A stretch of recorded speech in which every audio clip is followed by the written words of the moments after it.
My name is Kweku Tsimin, and up next, we're doing business. We'll go straight to the oil sector, where oil prices on the world market continue to drop, trading below $45 a barrel. Now, the World Bank is predicting a further drop in crude oil prices for 2015, with energy expert Kwame Jantwa saying this could bring dire consequences on the country's economy, considering the oil revenue investments we're making.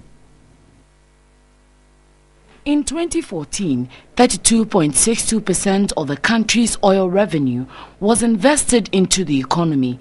Selling between $90 and $103 a barrel, the price of crude oil dropped drastically, almost 50% to $50 on the international market in the last quarter of 2014. With government budgeting oil revenue at $99 a barrel, the huge drop in crude prices would obviously leave some gaps. The drop in oil price and the fact that we didn't have good cocoa output is going to put a squeeze on revenue coming in to the economy. And we are experiencing it now, and it's even worse now with the drop in oil price at $46 a barrel. Now, when we didn't have oil, what were we doing? We still managed the economy, didn't we? So let's go back to that. According to the World Bank's latest global economic prospects, the drop will be substantial for developing African country importers if supported by stronger global growth. With a fall in revenue, however, government would have to be more strategic in its investments to make meaningful returns. If the revenue had been put in a special account and used for strategic projects, and we tighten our natural revenue coming from our natural resource in terms of the wastage, because a lot of wastage, tighten it and make sure that we have effective revenue management, perhaps we would claw back some of the losses that we make in terms of the wastage and leakages in the revenues of the other projects. Government is also expected to further handle windfalls to stabilize the economy, since the World Bank has predicted a further drop in prices for 2015. Predictions change. Let's hope it can change. Let's hope that OPEC would tighten their production. So let's hope things will normalize. Well, once we're talking about crude oil, let me quickly dash to the markets and give you a feeling of the latest price we got from Bloomberg Commodity Prices. We've been following and tracking closely activities around the crude oil market. Early hours of the day, it was hovering around $46. It's even dropped further to $45.58. We'll be monitoring closely to get figures for tomorrow morning. If you just joined us, you're still live on News360. We're getting some business updates, and here some analysts have requested government to invest all loans into productive sectors of the economy for realistic returns. Now, this, they believe, will reduce of the country's debt stock, which has exceeded the critical 60% mark. Economic experts have since 2001 cautioned managers of Ghana's finances to take steps to ensure that the country's current debt does not go beyond the level that informed the decision to go HIPC. Ghana's debt-to-GDP ratio has crossed the critical 60% mark, according to the Finance Ministry in the 2015 budget. The country's debt stock currently stands at 60.8% of the country's total gross domestic product. A high debt-to-GDP ratio indicates an economy that is unable to produce and sell sufficient goods and services to pay back debts and therefore incurs further debt.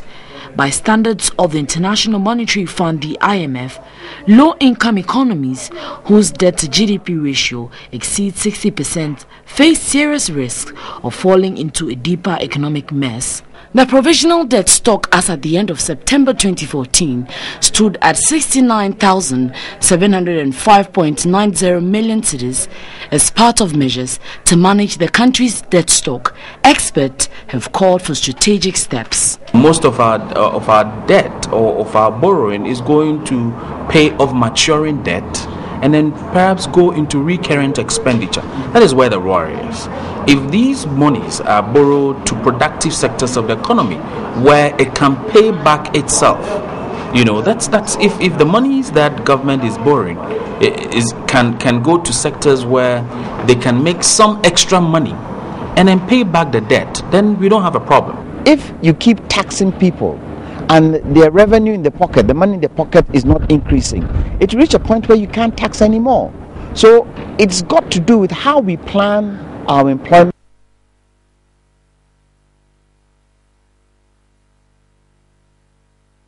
It won't just happen like that.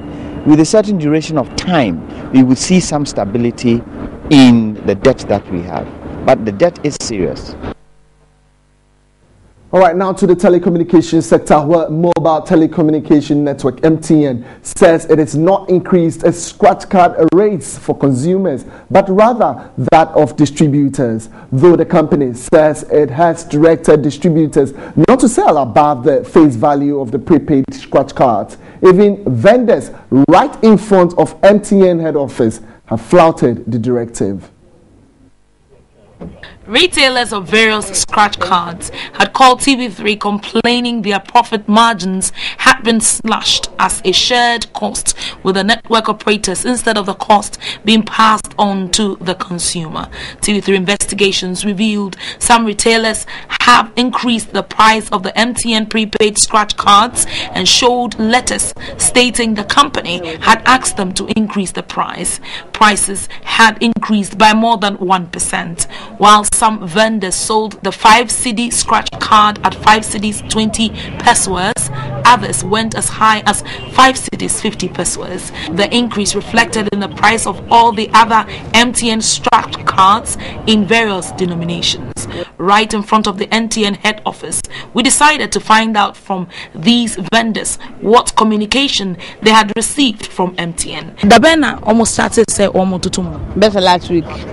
The price was increased last week. I bought one myself at 2 CD 10 pesos instead of 2 CDs. Even though MTN says we should not increase the price, it is increased from source, so we can't sell at the original price.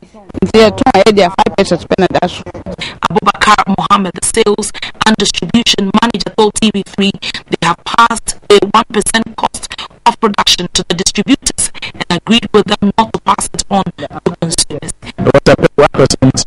And all of us said that. As consumers not to purchase cards from those who had increased their prices. We have so many of them in trade. I believe that if you go to shopping, we have different. So that's what we compare. So we move to the next one and get to 5 6. From office, Director of External Affairs, Department said Vodafone had not made any adjustment whatsoever. Distributors are entitled to certain money that has been pre-agreed for the years. With respect to Vodafone operations, the margins have not changed. It remains what has been of this list. Want to share any issue that you'd want TV3 to investigate, would always be available. Just get in touch with us and we will follow the story closely. My name is Kwekutimin. That'll be about it for business.